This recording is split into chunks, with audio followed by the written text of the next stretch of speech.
All right, welcome to this episode of Photo Theology. I'm your host, Doug, and today we have another exciting episode of Photo Theology. So we're carrying on this conversation of skin tones.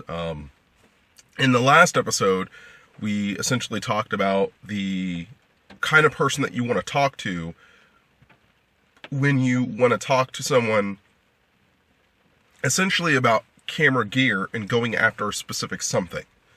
Mainly that's what the last episode was focused on, and I gave a little bit of an example in the sense of, telling you guys that when you're looking to talk to that somebody, not every single question that you have when it comes to photography can be answered online. And the reason why it can't be answered online sometimes is simply because of, the topic at hand, number one, whether it's an embarrassing topic or it's not an embarrassing topic, or something that you feel comfortable with or versus not feeling comfortable with. Number two, time constraints. You may not have time to sit up here and, search the interwebs for whatever you're looking for, and yeah, I did call it interwebs, for whatever topic you're going after, simply because you don't have that just that type of, I want to say, librarian resource ability in terms of, searching for, resources and what have you not. And number three, because the fact is, for what you go after in terms of subject matter, you may get online and find 5 million different opinions and they all turn out to be completely wrong. And you're looking for the right one. So from that perspective, and don't worry, I'm better today than I was yesterday. From that perspective, you can't always go online. Sometimes you got to have somebody who is in the flesh, because also there's a certain level of accountability that has to come into play. When you're going to spend, a couple $1,000s in order to gain a camera system that is going to fulfill the rules that you want it to fulfill, you want to probably have somebody there who you physically can hold accountable if shit goes downhill. I would at least. But, with that being said, I will be the first one to sit up here and say that I don't get it wrong. So if you want to listen to me and what I say, then you're fine. But anybody else, I don't know about that.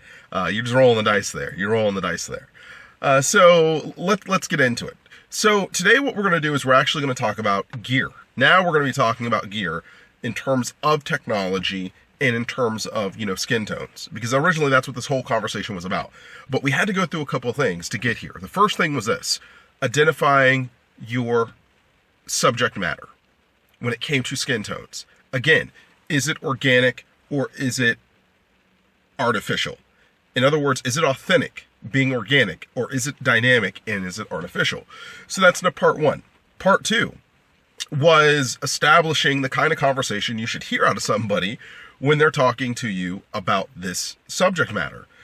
So like, in other words, when again, you're wanting to seek information or you're wanting to, deal with individuals who are supposed great portraiture photographers, and you want to understand why they've chosen what they've chosen, it's more important to listen to why they didn't choose the rest of what was in the field rather than why they chose what they chose in the field. Because that's really important there. That's super, super important to understand. If a person can't understand why they didn't choose A over B, that means it was more or less just a crapshoot. That's what it was. It was honest to God, a crapshoot, and maybe they came out lucky, maybe they didn't. Maybe you think their stuff looks good, but then maybe you find somebody else who is not even as anointed as they are in the profession of photography that even does better. Simply because they lucked up, better than the other guy did, in the sense of their actual gear. But again, it is about listening to the why wouldn't you go with the other guys versus why you go with the other guy. That's what it is. And with manufacturers, it's pretty important, because it mostly, it mostly centers around technology. It really does. It's not a preference in brand as much as it is a preference in technology. I'm going to give you a great example.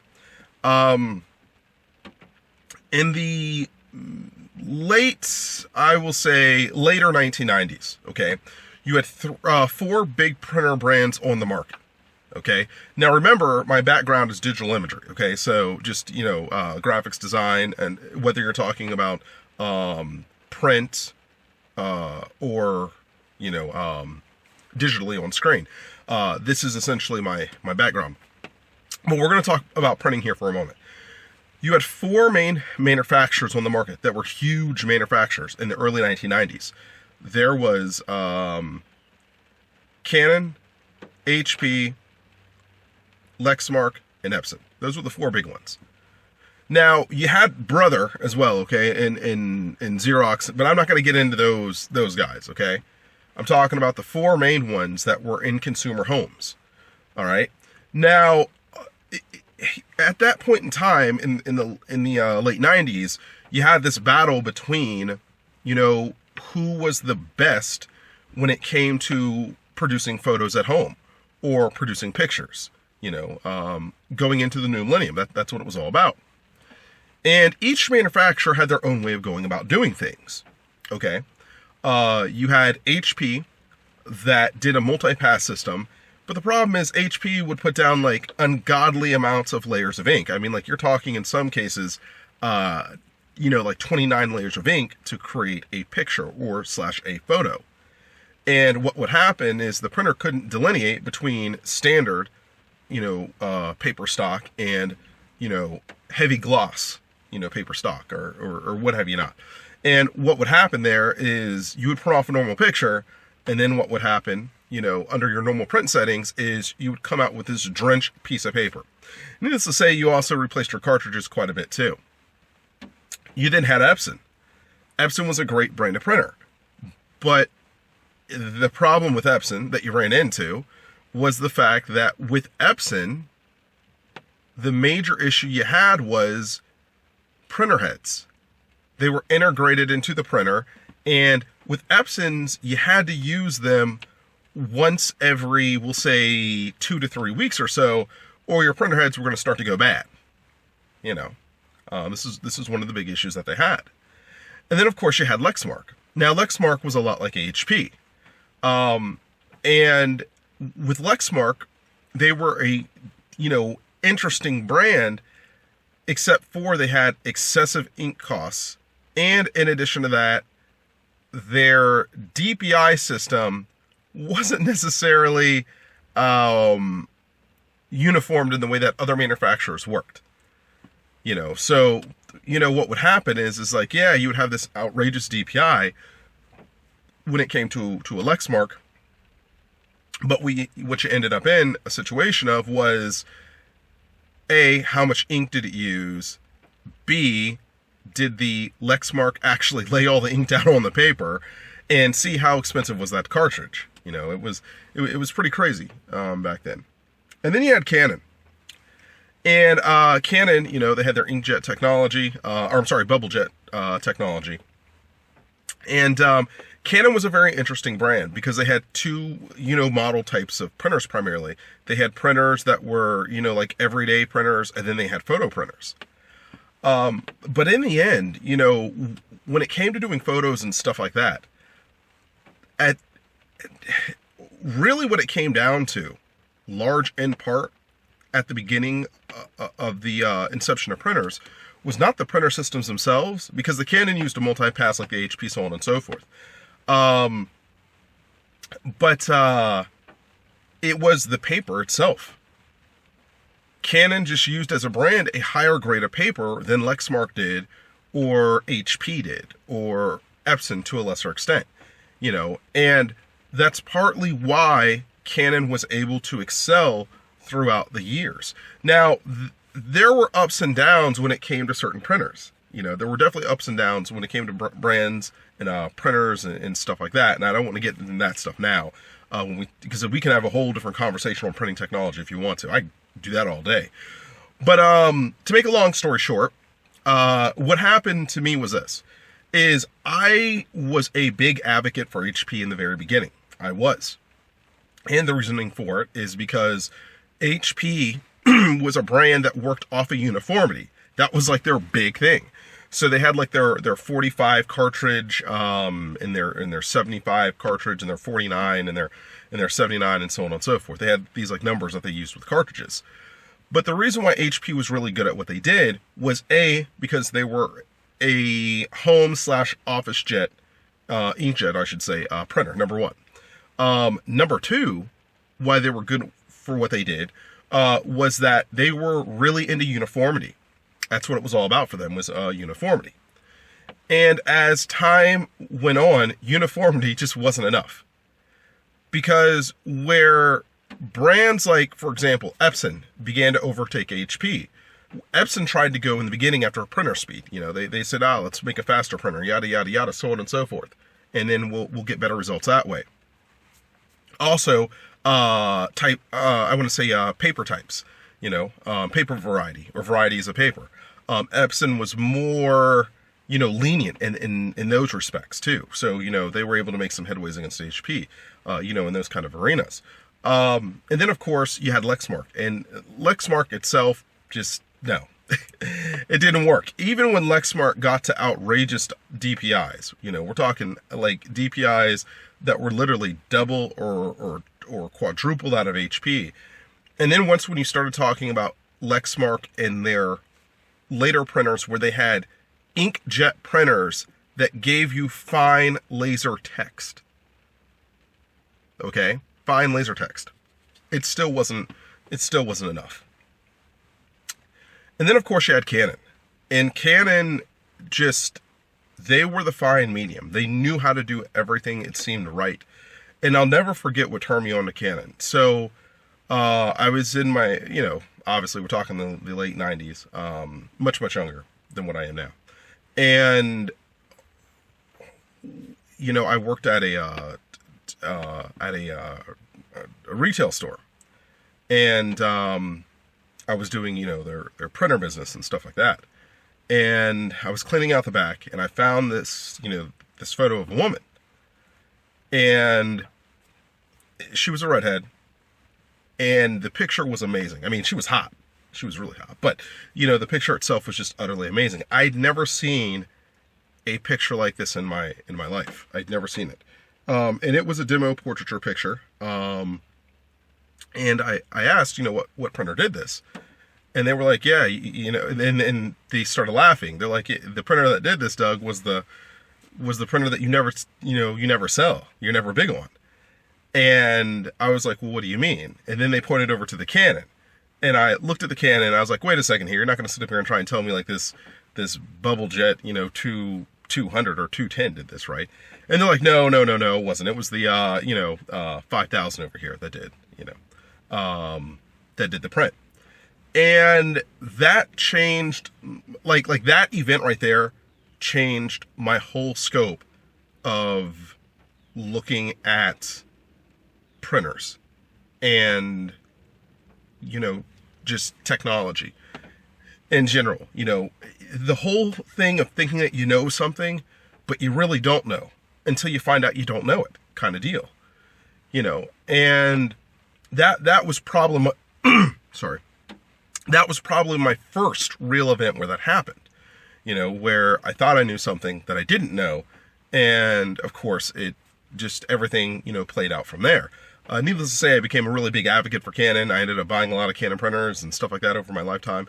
And I'm heavily invested in them when it comes to printers. I mean, like they are awesome. But at the same time, someday I'll have to tell you about Epson, because I use them too. And I have had a Lexmark before. I like them too. So we can go through, all those things at a later date and time. But one of the reasons to why I like the Canon, the reason why I'm bringing it up in the story, is the skin tones were so real in the photo. Like, it was an amazing photo. And it was a demo photo. But see, like, back in the late 1990s, that's how things were. When you had demo stuff, your demo stuff was high quality stuff. And we had like stacks and stacks of this chick. Stacks and stacks of her. And I'm thinking to myself, why in the world are all these things in the back? We need to have these things out, and people will understand why they need to sit up here and blow like $500 or $600 on this printer over here. So on and so forth.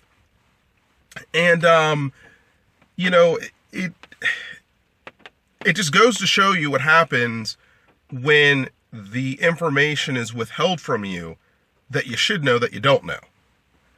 Because everybody else, you know, that had worked with me at the time, you know, they were partly, I want to say, Canon fans. They were partly Canon fans. But they liked HP a lot too. But for me, it was like a no-brainer. After I saw the Canon, I was like, HP, what? You know. And then I you know, dived deeper into the Canon system and learned about, you know, their cartridges at that point in time, their bubble jet system in terms of cartridges and stuff like that, and developed more of a warmer relationship with them. And look, I'm not the kind of guy who just jumps on to the next hot thing. That's not who I am. What I do is I look at performance, cost, and output. It's really that. That's what it is. And I will say, when it comes to Canon and printers, they're a tough one to beat.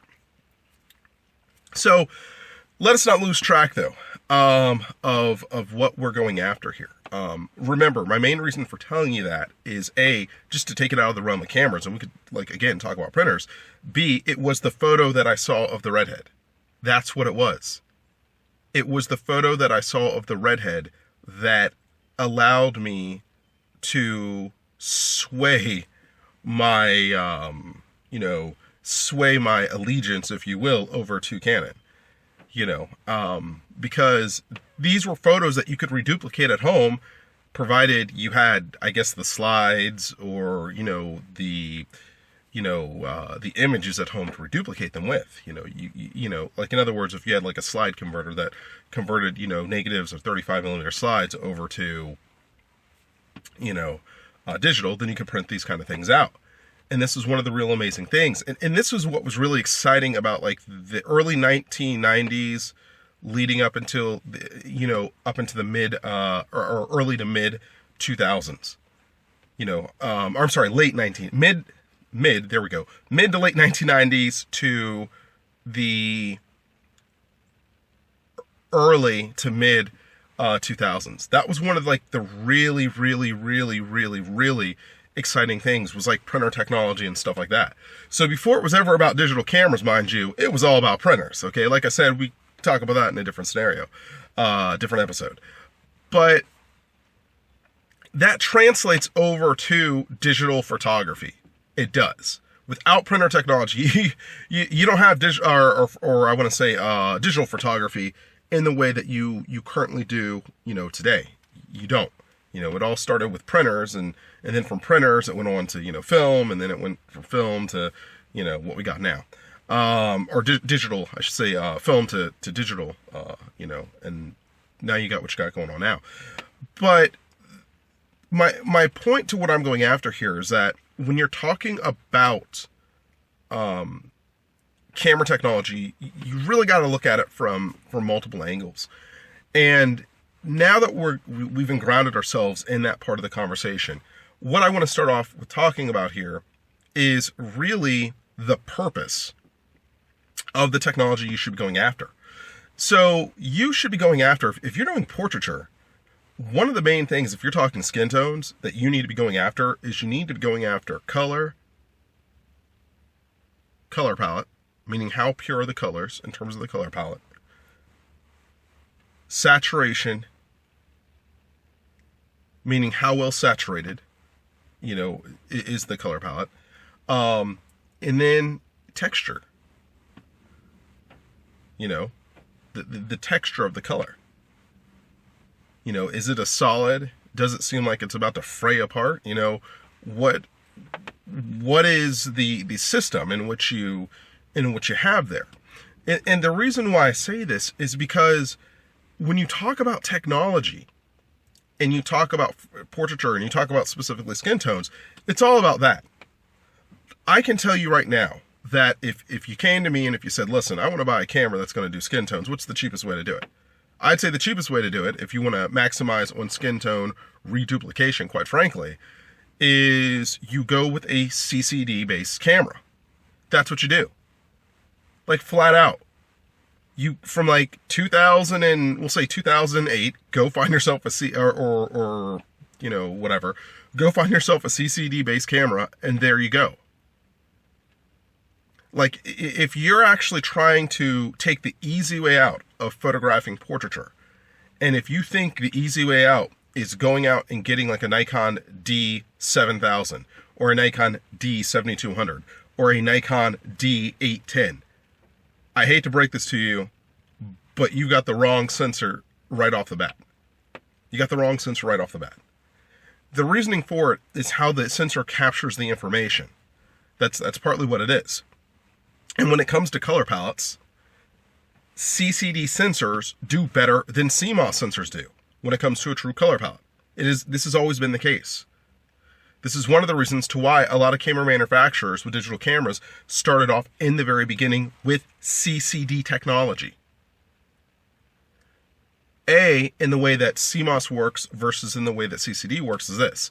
A CMOS sensor captures segments of an image really fast, but it doesn't capture the image as a whole, if that makes sense. But the CMOS captures it so fast that it looks like it captured it all at the same time. That's how fast it's able to capture it. But there are big disadvantages to that, such as, for example, if you were talking about a propeller that would be moving on a plane.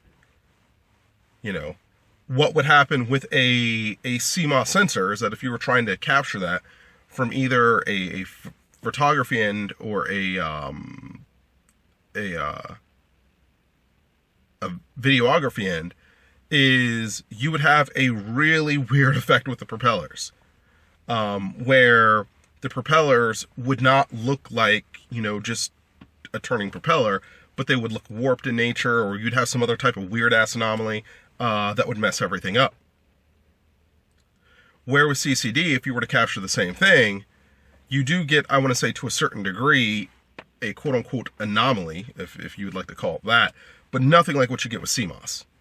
Nothing like what you get with CMOS. Now, when you're talking about color cast, for example, because of how CMOS works, and because CMOS is more engineered towards trying to suppress in the way that it's commonly used, digital artifacts in lower lit situations, your CMOS in terms of color casting, will give you kind of like, I'd like to say like a greenish tint, depending on the manufacturer and their technology. Or it may give you a kind of reddish tint, normally greenish tint though. But there's kind of a muckiness to it, meaning that if you look at a manufacturer, and if you compare a CMOS sensor that they developed at a given point in time versus a CCD sensor that they developed at a given point in time, and you look at the same image, in other words, you take the same image and you look at the same image, you will quickly understand that the CCD gives you the proper colors of purity. That's what it does. In other words, the sky looks blue, the hills look brown in the way that they're supposed to, the car in front of you that's white has a purity of white that is seen by the human eye, so on and so forth. Where if you look at the CMOS sensor, what happens, it's almost like you're trying to shoot indoors with a polarizer, if that makes sense. So what happens is the car is clearly white that's in front of you, but it's kind of like almost like a greenish hues. If you'd like to think of it like that, like the hues is, the tint is off. And that's the thing, is that when you're talking about skin tones, I'm going to tell you right now, you are much better off from if you're talking about just shooting from a straight hardware perspective, you're better off with a CCD sensor versus a CMOS sensor. And this is just a reality. Now, there are different kinds of sensors that are CCD based. You have standard CCD, like what Pentax used to use, way back in the day. And then with their earlier digital cameras. And then you have brands like Fuji, their HR, or I think Pentax, yeah, they use CCD. Anyways, you have, I could be wrong about that. I'd have to recheck that again. But anyways, you have Fuji's Super CCD HR or Super CCD. Now, there is a difference between what Fuji had as a CMOS. I'm sorry, not a CMOS, but as a, well, there's a difference between how they did CMOS too. But there's a difference between how Fuji did CCD and how everybody else did CCD. Now, the reason why I keep going back to Fuji CCD is this. Fuji CCD is amazing. And here's why. The first thing is this, is that Fuji CCD actually has the ability. It has the ability, depending on which Fuji camera you have, where you can do what's called an interpolation. So a lot of people always wonder, Doug, why are you so big into interpolation? Well, the reason why I'm big into interpolation is because I was a Fuji user. I started off as a Fuji user. And I had a Fuji, S100, FD or SF100 or whatever it's called. I'd have to go back and look at the camera. But I think it's like an S100, FD, or DF. But anyways, Fuji was the brand that I started with. And when it came to Fuji, there was a program called S7 RAW, and S7 RAW was a program that was specifically made for the Fuji Super CCD sensor. It was made specifically for it. And the sensor itself, in terms of how Fuji constructs their sensor, is to begin with, they used an abnormal, it wasn't the norm, an abnormal kind of, we'll say, hectagon kind of shape. That's what they did as a brand. They use like a hectagon. And the idea behind Fuji using, the hectagon or whatever abnormal shape they used was that it allowed for the positioning of larger pixels and smaller pixels. And by larger and smaller pixels, what I'm talking about is you had pixels for high sensitivity and pixels for low sensitivity. It's like your S and R pixel. Basically, that's what it is. And essentially, in the way that it worked with Fuji, is that your Fuji camera was able to read highlight and low light in a way that other cameras weren't able to do so at the time that it was made. So there was actually a technological advantage in terms of autofocusing that you had going on. But another great advantage you had was dynamic range. So understand when you talk about, CCD technologies here, CCD technologies were vastly superior to CMOS technologies when it came to things like dynamic range and the ability to read in low light in the beginning. So what you had that took place was you had a situation where Fuji developed a sensor where you had a dual pixel system, like I said, Canon wasn't the first to come out with it. and I know, cause I own it. And you could do high sensitivity with the pixel. Part of it was high sensitivity. The other part of it was low sensitivity.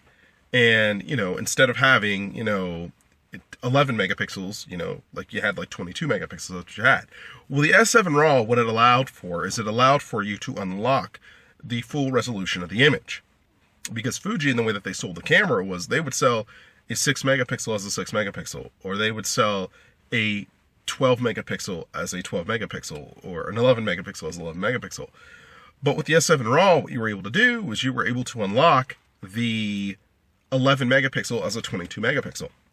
Now, this was really important for me because what this allowed me to do is this allowed me actually to get into commercial photography, where I had a gentleman, he was a pastor, and he wanted me to do a photo shoot, and I did. And it was for a billboard.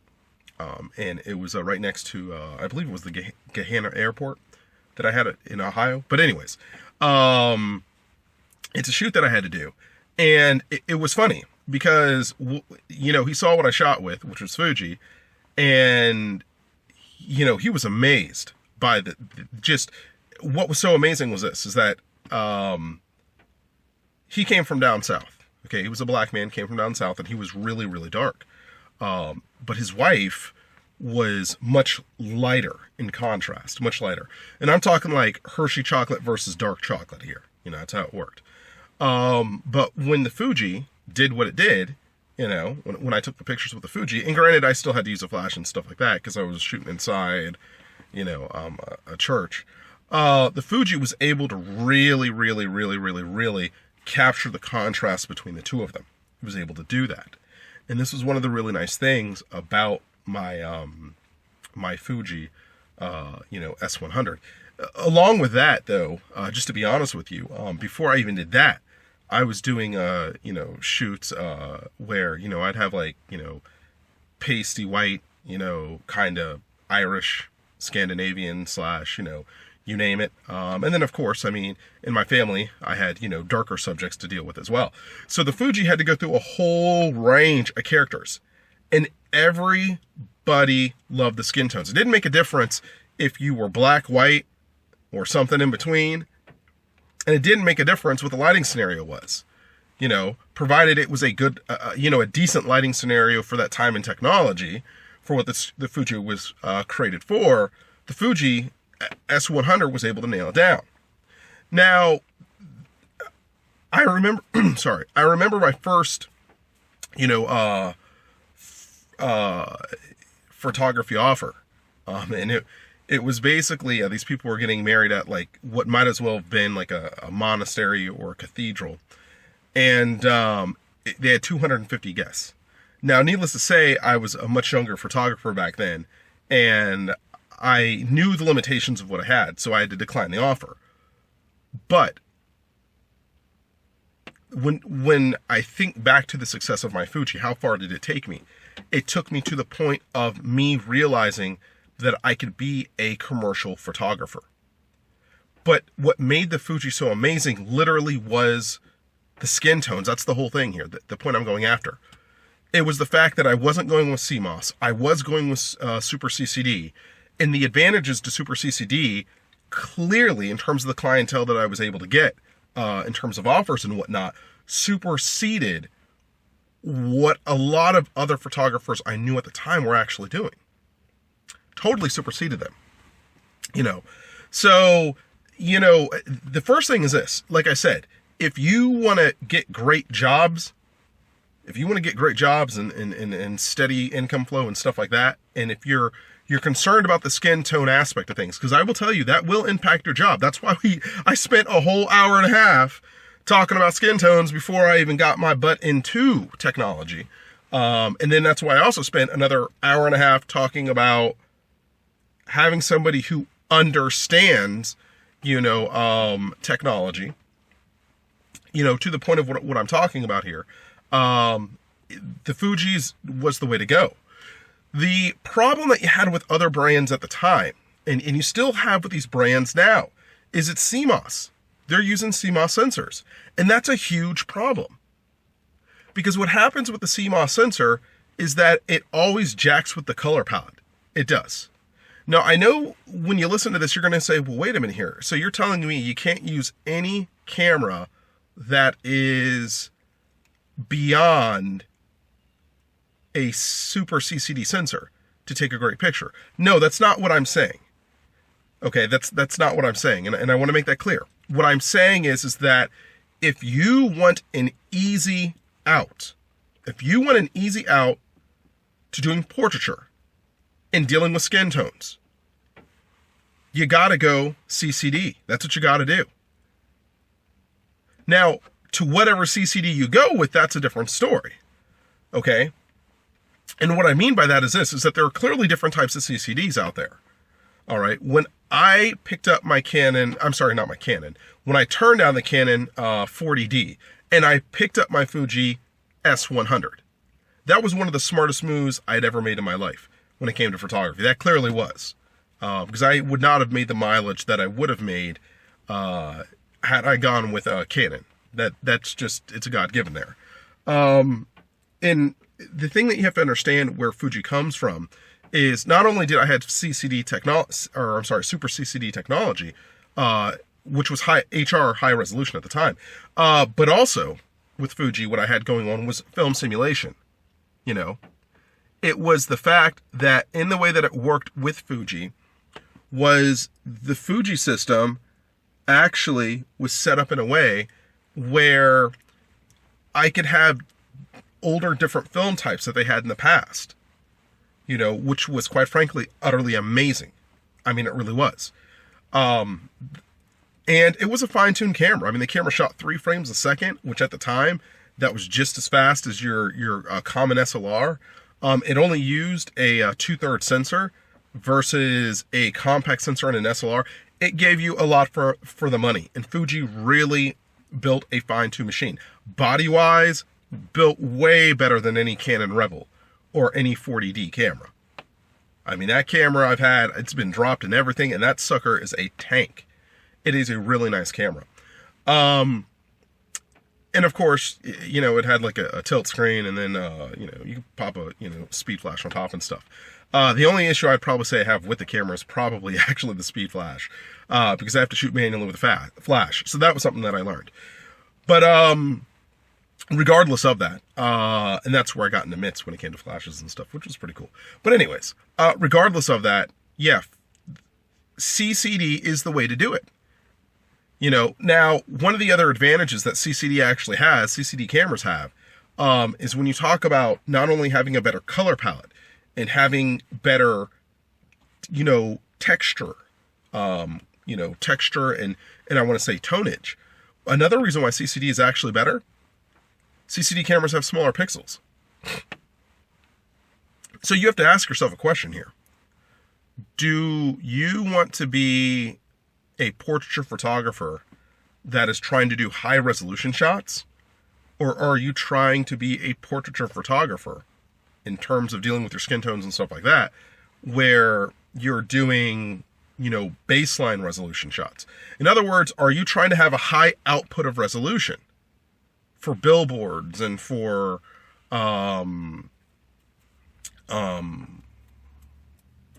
know, a side of a building? Or are you trying to go for something that's more, we'll say, constricted, where it might be in an art gallery, or, you know, it may just be in a booklet, you know, for fashion, or you know, senior year booklet or whatever. You know, those are the kind of things that you have to decide. But if you're going to go with a booklet, if you're going to go for the gallery, then yeah, CCD is the way to go. It totally is. Wouldn't make any sense to do it any other way. Or at least I don't think it makes sense to do it any other way. Simply because you have a lower cost because the cameras cost less. All right. You have a more fine-tuned system, which we haven't gotten into yet. And then on top of that, you have greater, you know, pixel density. That's what you have. So the way it works, because you're dealing with a camera that may shoot at 6 megapixels versus a camera trying to shoot at 24 megapixels, is this. That 24 megapixels is going on to the same sensor coverage area. That means you're taking the pixel and you're effectively reducing it by a factor of 4. That's what you're doing. You know, like 4 times 6 is 24. It's very simple.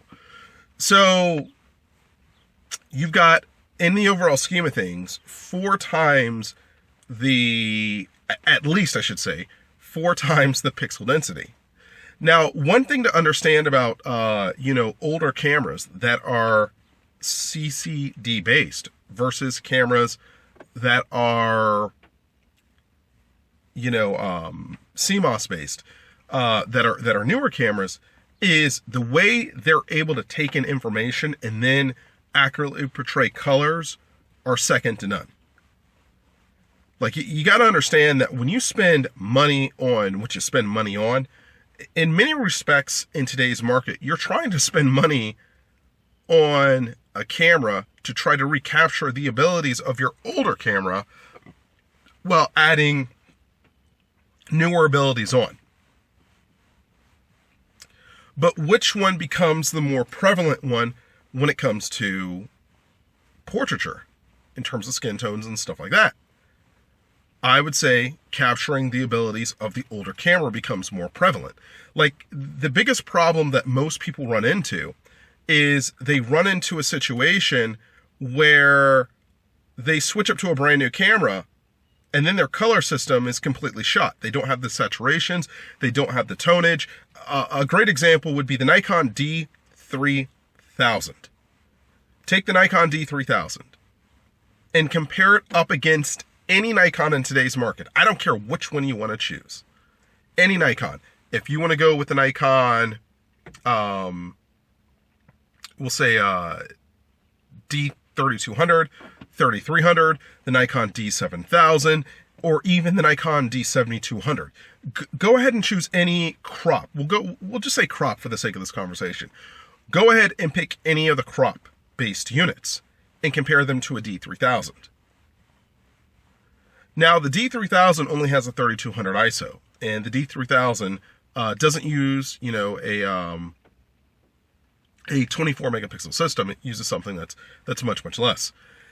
The D3000, though, if you're talking the D3000's color palette is vastly more superior. It's better on saturations. It's better on tonage. It's also even better on its overall given hues and whatnot.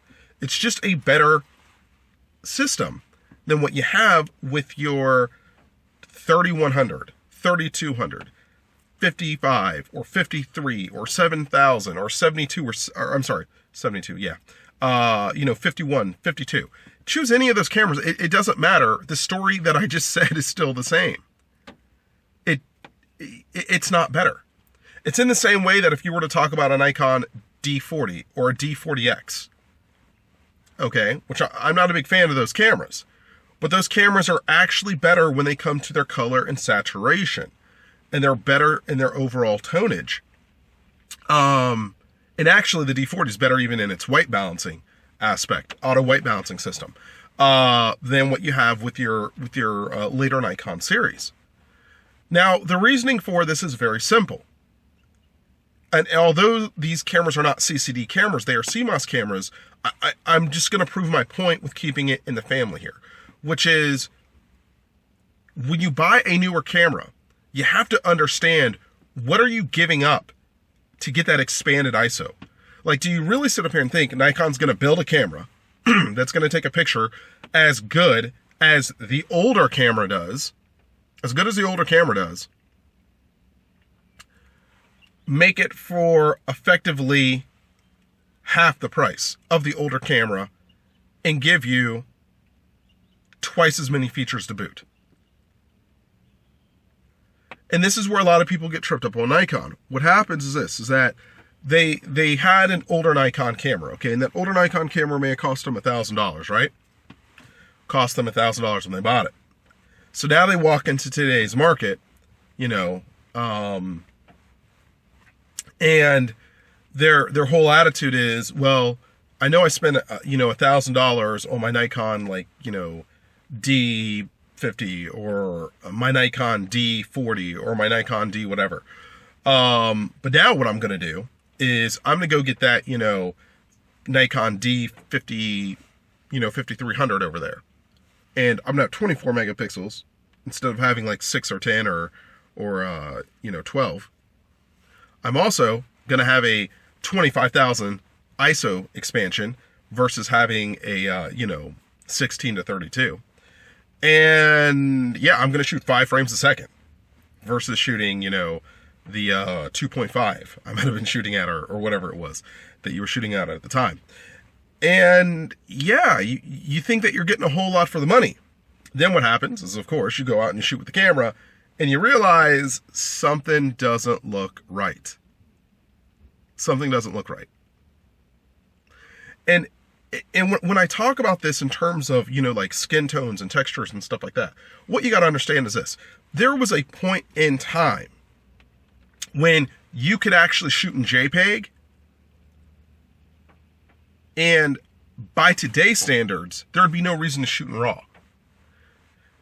That's the difference that you have between older cameras and newer cameras.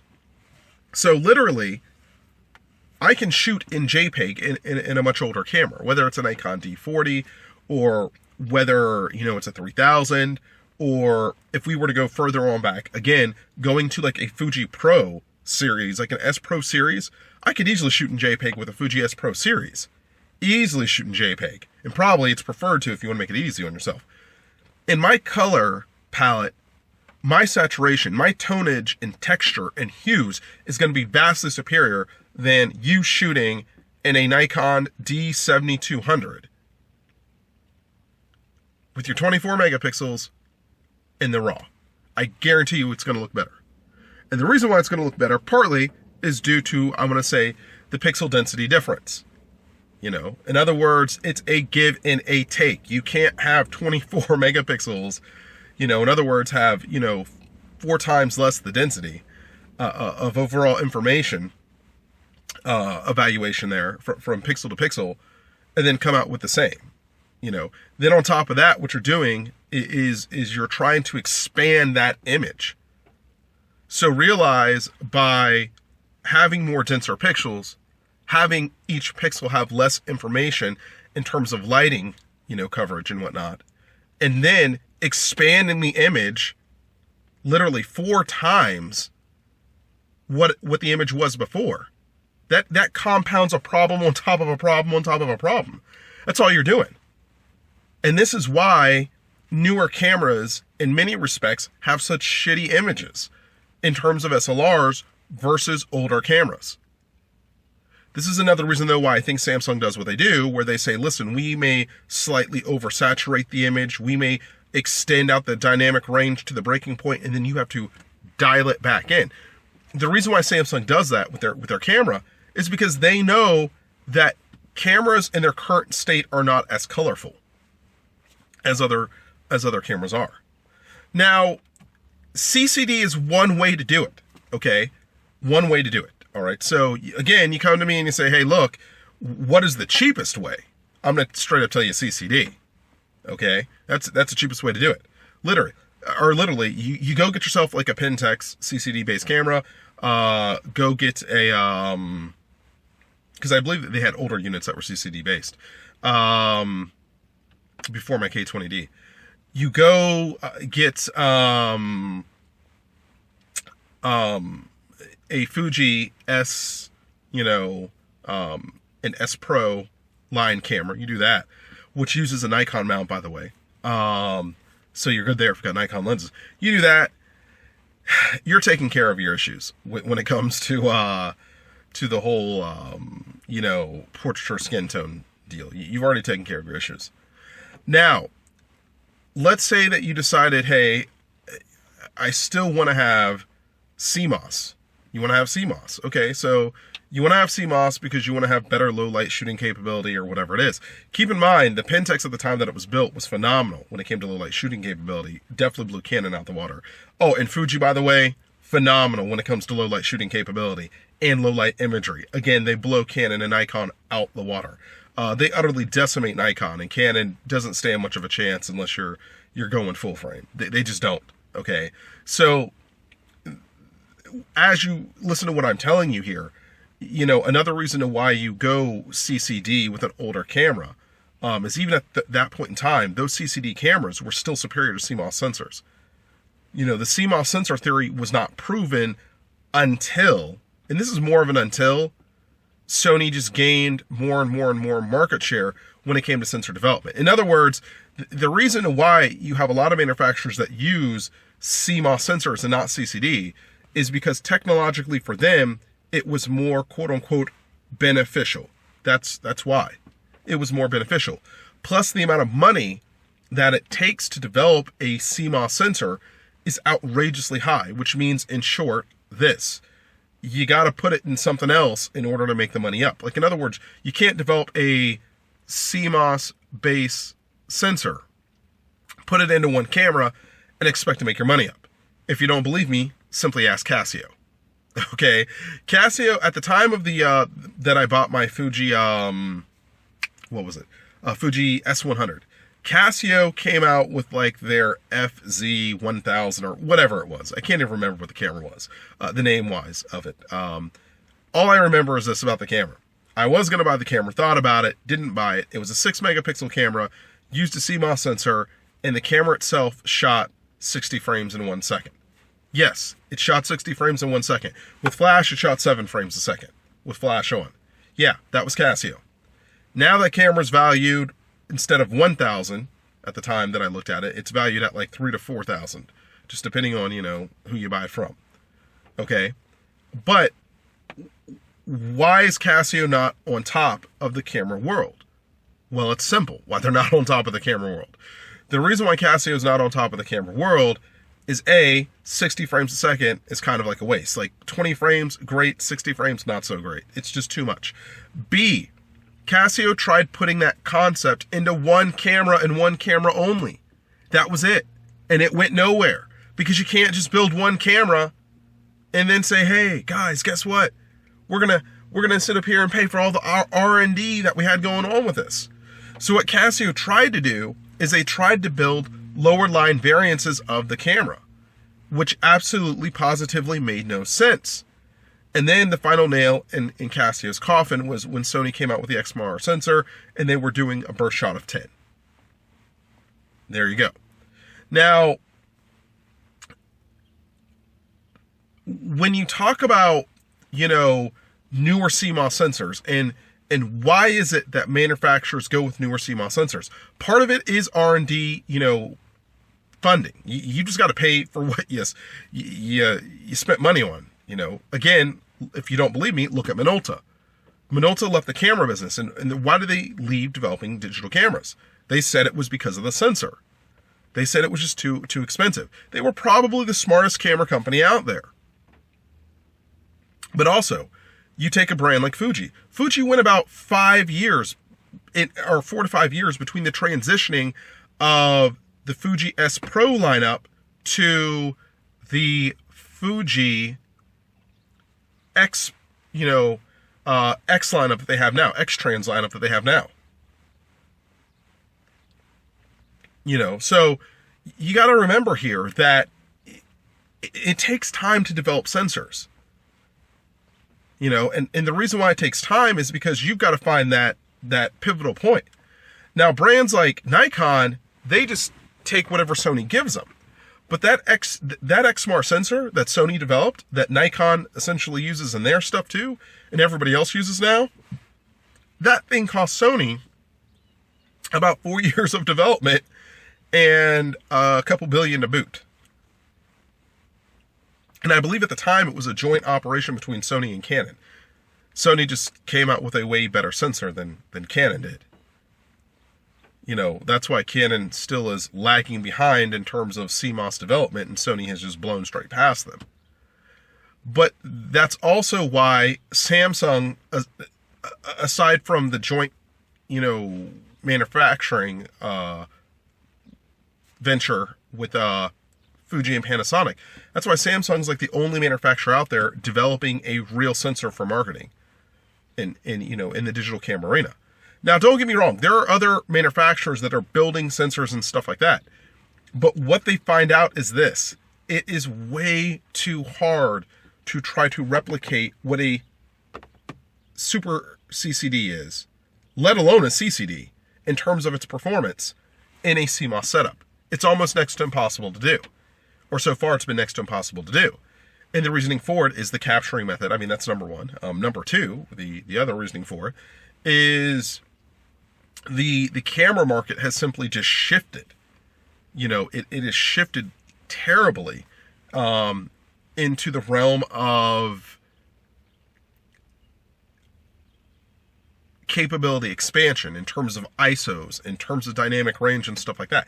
You've got cameras that are trying to produce dynamic ranges, dynamic exposures that they were never meant to do. They're trying too hard, and what they're doing is they're not dealing with what is applicable to their given technology. So again, we talked about the Canon, 5DS.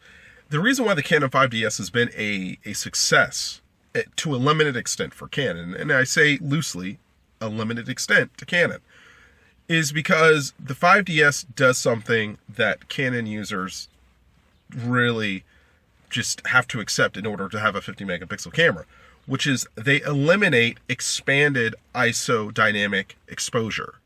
and they stick primarily with surface in order to get the image quality that they're looking for at a 50 megapixel resolution. Like, in other words, they don't blast out 50 megapixels and then turn around and say, oh, you know what? 50 megapixels, huh? Guess what? Yeah, it's quite unusable because we're trying to have the highlights and the lowlights in there to pick up, you know, the undershading of you know, the belly of the cat, or of, you know, of the shrubs in the lawn, or whatever the case may be, along with, you know, trying to pick up the highlights of, you know, the essential, shall we say, clouds in an overcast day. You know, these are a lot of the, you know, the issues that they run into when trying to expand megapixels and then trying to effectively, you know, pump dynamic range in there. Because what you're doing is you're trying to essentially trade off dynamic exposure for ISO performance. That's what you're doing. And that's what they didn't want to do with this camera. And in the end, because it was 50 megapixels, they still ended up in a scenario where the thing basically fares no better than a quote-unquote Rebel, for the sake of the conversation. And I've actually done the test between it and the Nikon D810, and I can tell you, the Nikon D810 in the overall scheme of things really does blow the Canon out the water. But you do see where the Nikon D810, in order to have that greater dynamic range, suffers on the ISO front. It does, you know, in order to do so. So again, it's a very interesting setup. But how this setup, you know, basically matures into what it is it comes down to the fact that it's all about trying to recapture the past. So why would you buy something like a Canon 5DS or 5DS, you know, /R? Why would you do that? If that were the case? And the reason to why you would do that, the reason to why you would do that is because you would effectively try to use oversampling as your methodology of achieving greater color, greater, you know, skin tone balance and stuff like that. And what I mean by that is this, is that one of the reasons to why Fuji was so great at what they did is because, again, they were taking, you know, what was, you know, 20 megapixels and turning it into 11, or taking a 12 megapixel and turning it into a 6, so on and so forth, you know. And later on in life, Fuji would even come up with what's called pixel shifting. Canon is basically trying to do the same thing, but market it in a way that makes more sense. So one of the problems that you had with cameras that were CCD based at the time that they were created was the fact that cameras that were CCD based had terrible marketing in terms of their capabilities of what they actually offered. In other words, Pentax didn't know how to talk about their camera. Fuji didn't know how to talk about their camera. You know, most manufacturers did not know how to talk about their cameras. They didn't. And this is why you had the rise of essentially Canon and Nikon, but no one else went anywhere. Now, fast forward to today, and again, I've already told you about the degradation of the common CMOS sensor. I've already talked about it, okay? The fact that you have 4 times less information going to a pixel, the fact that you're trying to take that image and you're trying to make it 4 times greater than what it was, you know, umpteen years ago. So how do you get around that? Well, it's simple. What you do is you build a camera that is so excessive in terms of its pixel count that you think about it. You shoot with a Canon, you know, 5D, you know, S or 5D S/R based camera. You shoot with one of those 50 megapixel cameras. What are you going to do with 50 megapixels usually? You're not going to do anything with it. You know what you're going to do with it? I'll tell you what you do with it. You're simply going to take that image and scrunch it down. That's what you're going to do. You're going to take the image and scrunch it down. And in the end, it comes down to descaling versus interpolation, upscaling versus descaling. Okay, so de-interpolation versus interpolation. If you take the Canon model, you can overlay the pixels if you want to, just, by viewing them on the screen. Basically, you have megapixels just cramping on top of each other, and voila, you come out with an image that is, more vibrant, so on and so forth. Or what you do is, in certain situations that don't favor you in terms of ISO and stuff like that, what you're able to do is work off of the concept of resolution. And let's say that at an ISO of 12,000, you have 50%. Let's just say you have 50% of your resolution that is still usable at an ISO of 12,000. If you're at an ISO of 12,000 and you have 50% of your resolution that's still left, what does that mean? You got 25 megapixels, right? What is the average megapixel count of a Canon camera? About 1820. That's where you're at this point in time. So you can see how this works out for Canon. Now, in terms of skin tones and stuff like that, and those kind of things, like what are you looking at there? Well, what you're looking at is oversampling, which is the name of the game. The idea is you can get greater textures, you can reinforce your hues, you can reinforce your data rate by shooting at a 50 megapixel, oversampling your image, and either bringing it down, descaling the image, or more importantly, what you do is you just take the whole 50 megapixel and overlay the pixel one on top of another, tightly pack everything in there and say, there you go. That's what you do. Now, to a degree, oversampling will work, but you have to be careful about oversampling, because when it comes to oversampling, you can't take it from a 50 megapixel down to a 5 megapixel. So if someone were to come in and say, well then, Doug, with your logic of what you're saying, I should technically be able to take a Canon, 5DS or R, and I should be able to then take 50 megapixels, scrunch it down to 12, and voila, I'm equal to a Canon 5D. No, and no. That's not going to look right if you do that, okay? You can oversample to a certain degree. And let's say that you can oversample to, 50 or 60%. Let's just say that's what you can do, okay? So basically what you can do is you can take that Canon 5D, S or R, and you can turn it into a 24 megapixel essentially, or 25 megapixel. And what you've done is you've reinforced the data rate without actually doing anything special except making the image, slapping down the resolution to be smaller. And that's why it looks more vibrant and all of the above. But keep in mind, that still doesn't fix your dynamic range issues. That still doesn't fix your ISO issues. If you're exhibiting those kind of things. Like, in other words, if you shoot at a higher ISO and you try to oversample, that's not fixing that issue. That's still showing the issue. Different methodologies work to a degree, but they don't work to that great of a degree. And that's what you really have to understand when you're talking about SLRs, portraiture, and especially skin tones. So a lot of people do like a camera like the Canon, 5DS. They love the camera, / the R. They love it. And the reason why they love it is because the camera works within usable boundaries based on Canon's technology. The camera doesn't have a extravagant ISO system. It doesn't. And the reason why it doesn't have an extravagant ISO system is because that extravagant ISO system would break the pixel count. That's what it would do, number one. So Canon says, listen, we're going to restrict ISO. We're going to restrict dynamic range. We're going to restrict both of those.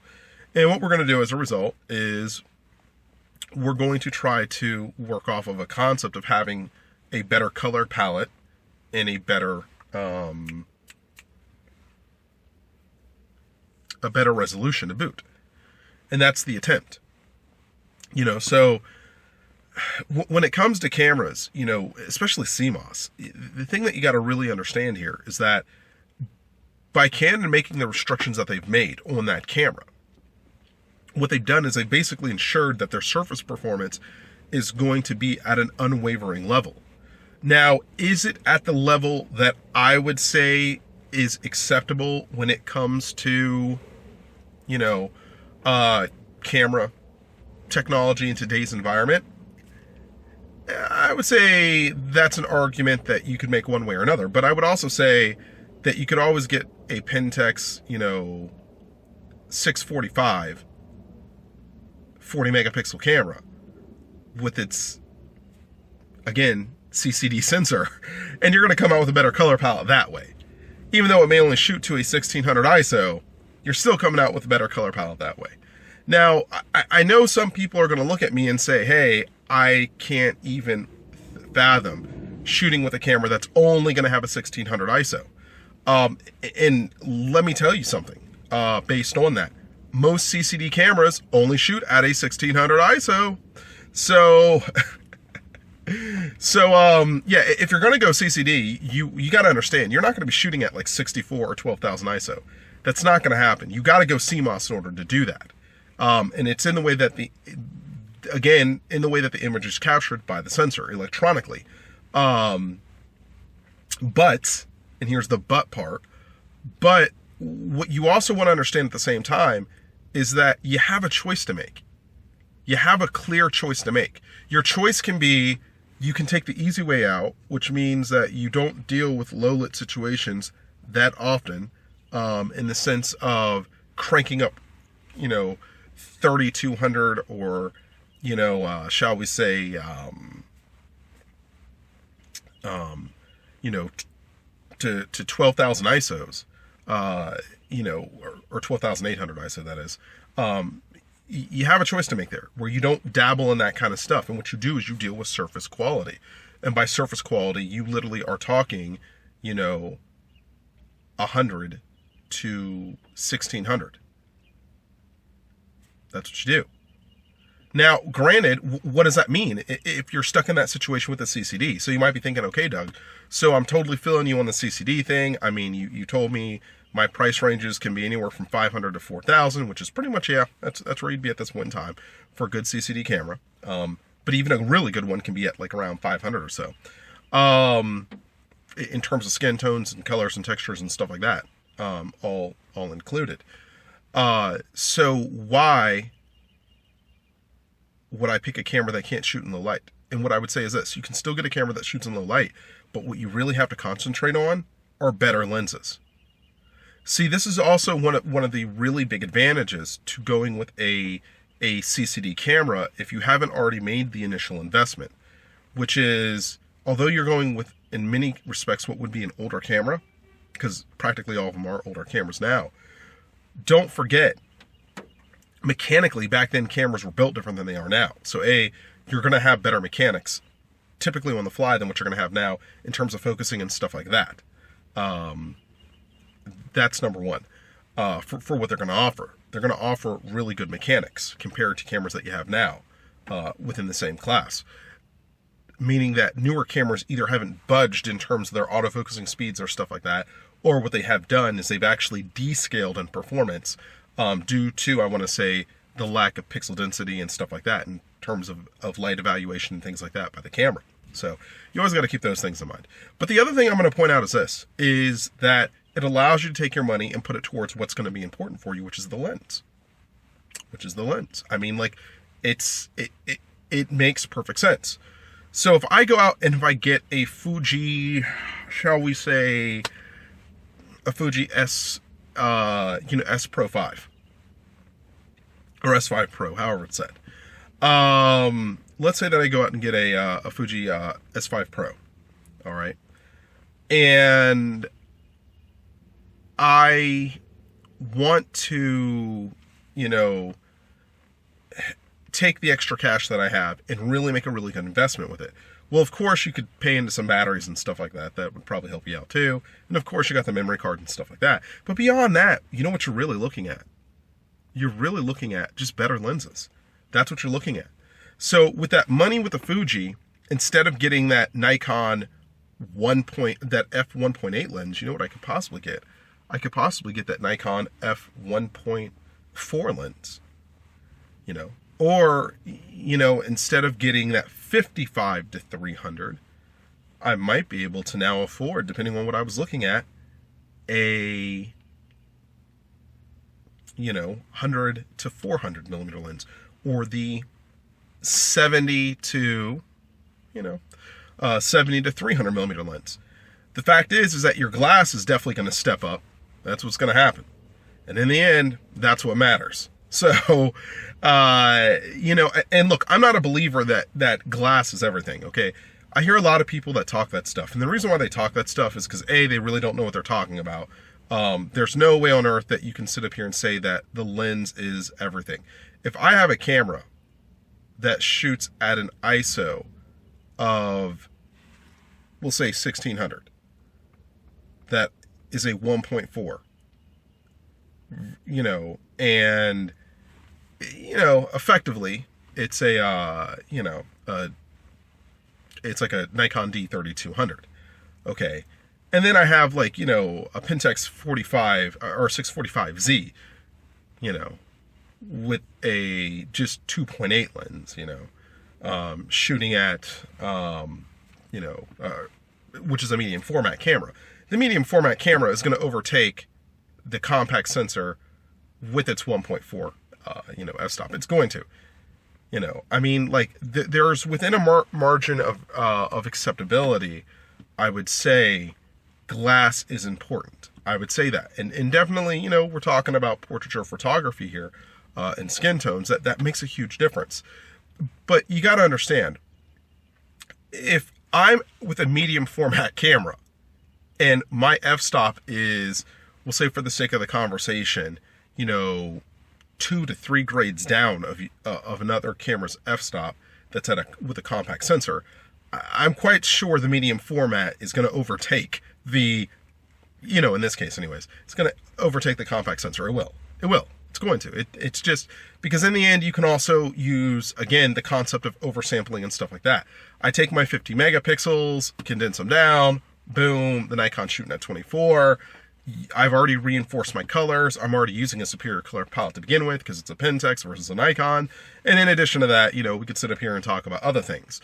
But the bottom line is glass is not everything. It's just, in this case, if you go CCD, what it does is it opens you up to glass that you can afford because you didn't blow it all on the body, which is what really doesn't make sense. Like with a lot of photographers, is that a lot of photographers will go out and get a full frame. I watch it all the time. They go out and get a full frame and then they can't afford a lens. And then they end up with some crappy lens. And then it's like, ooh, that's terrible. You'd have been better off if you'd have bought a compact sensor-based camera with a really good lens than doing it that way. But there does come a point where a body will overtake even the best of lenses, you know, and depending on the body that the other best of lenses is on, you know, so it's always a fine medium there. It just simply is, you know, and I would hearken back to, you know, taking, for example, a Nikon D7000. Okay, go ahead and take a Nikon D7000, give it a 70 to 2.8 lens, you know, Nikon D7000, and then put it up against, you know, the Fuji. Okay, go ahead and put it up against and 2.8, by the way, from the Nikon. Put it up against the Fuji, the new, you know, shoot, we'll go with a Fuji XT1. Put it up against a Fuji XT1 with a 55 to 200 millimeter lens. Okay, you know, f5.6. Yeah, which one's going to come out looking better? It's that Fuji. Okay, it is. I hate to break it to you guys. The Fuji's going to look better than the Nikon. It's going to. I mean, the Nikon may have a $2,000 lens on there. It may be a 2.8. But the fact is that 7,000 is never going to beat that Fuji XT1. Never going to happen. Not going to happen. You can try it if you want to. All the best luck to you. It's not beating the Fuji. The Fuji is way too high up there on the totem pole. It just is for it to happen. So this works in a very similar fashion, where instead of trying to expand performance with your CCD, what you're trying to do is actually invert performance. By inverting performance, A, you lower the cost, B, you get better utilizable data, but C, more importantly than that, what you're also going to end up with, is you're going to end up with the ability to actually capitalize on lenses. That's what you're going to be able to do. Now, like I said, lenses don't always make the difference. In this case, though, what you should be doing, because you're going to have to, is you are going to have to rely on better lens technology. That's what you're going to have to do. So instead of doing the f1.8, you go to the f1.4. Instead of doing an f5.6, you better be at the 2.8. That's what you better be doing if you want stuff to work out right for you. Okay? Now, I'm quite sure you guys can now begin to see where I come from in terms of, speaking about these kind of things. I did talk about the haves, but I also emphasized on the have-nots. And the thing about where I'm coming from what I'm telling you guys, is I can place this within any camera generation. Okay, so what you realize about where we're going with this is that CCD is the fundamental to portraiture. You want great portraiture, you go CCD. That's what you do. That's exactly what you do. I'm telling you right now. If you want to make it easy on yourself, go CCD. It's inexpensive, plus you get great lenses. But let's say you don't want to go CCD. Let's say that you want to go, CMOS or something like that. You want to do that kind of deal. Well, we'll discuss that in the next episode, because I was going to do it in this episode, but I realized that after the last episode I did touch on CCD there, that I needed to give more of a fuller explanation, simply because I didn't want it to make it sound like, well, Doug elaborates about the methodology of something, but then when it comes down to the core tech, he says like 2 sentences and then goes back to methodology. Methodology plays a lot into everything, okay? I tell you right now, like workflow, methodology, selection, methodology, manufacturing process, methodology, mission statement of manufacturer, which determines product lineup, methodology. Methodology deals with a lot of, dealing in terms of camera technology and, of course, output of what is able to be delivered by that technology. But more importantly, you have to understand where the technology is. And for what we're talking about here today with, skin tones and portraiture and stuff like that, I will be the first one to sit up here and say that it makes way more sense. It makes way more sense if you're a beginner, okay, if you're a beginner and you want to get yourself into photography, but you want to have awesome results, like you want to have some kick-ass results right off the fly, don't go out there and, for the love of God, do not go out there and buy like a Canon Rebel. Don't go out there and buy a Nikon, D1000 series. That's what idiots do. Okay, that's what idiots do. And they always find out in the end, when they learn about their camera, that the camera's not worth shit. It doesn't do anything. What you have to do is you have to get yourself a camera that is a great camera.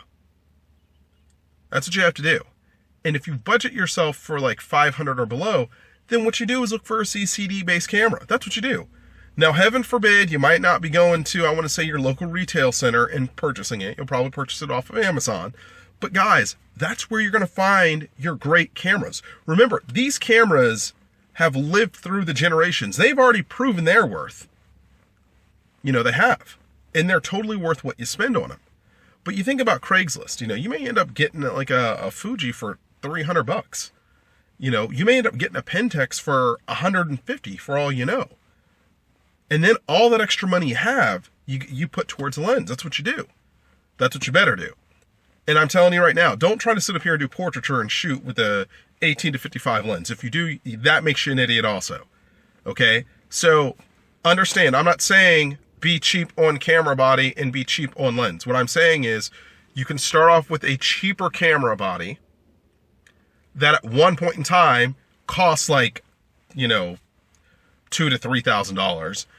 And then what you do is you get really good glass to pair with that camera body that costs, $2,000 to $3,000. Now, if you are concerned about lifespan of the camera, I'm going to break it down to you like this. Every camera is made for a certain number of shutters. That part is true. They are. Not going to deny that. But you have to look at your cost versus your output. And if you get, let's say, 1.5 to 2 years of outstanding output out of that camera in terms of portraiture and stuff like that, and the thing bellies up on you. Okay, so what? It bellied up on you. Life goes on. You get another camera. That's what you do. If you've been doing what you're supposed to be doing, then you shouldn't even have to worry about it. Because by that point in time, you should already have money set aside for a brand new camera. That's because you should always have backup funds for a brand new camera when your camera bellies up. So for anybody who's going to be listening to this, or who's going to talk to a friend and say, I wouldn't get a used camera, da-da-da-da-da, I would say this. I would not be getting a used camera that was a display item in a retail store. No, that would be kind of stupid.